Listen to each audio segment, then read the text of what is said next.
తమ్ముడు ఒకసారి ఇట్రారా. అన్నా అన్నా ఏమైనా అన్నా? అరే తమ్ముడు, నేను ఒక విషయం అడుగుదాం అనుకుంటాను రా. అబద్ధం ఆడకుండా నిజం చెప్పాలరా.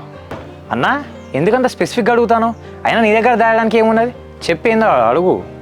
అరే తమ్ముడు, మన నాన్న వాళ్ళ చెల్లె అత్తమ్మ ఉన్నది కదరా, ఆ చిన్నది ఉంటుంది చూసినావా, దానికి నీకేం సంబంధం రా? ఎందుకన్నా అట్లా అడుగుతాను? ఏమైంది?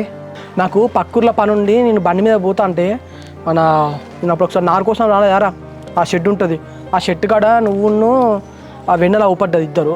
మరి ఏంది మరి మీ ఇద్దరి మధ్య ఏం నడుస్తుంది? ఇక ఇంత దూరం వచ్చినాక దాచేది ఏం లేదన్నా. నీకు నిజం చెప్పాలంటే నేను నువ్వు వెన్నెలా లవ్ చేసుకుంటున్నాం అన్న. వాళ్ళ ఫ్యామిలీ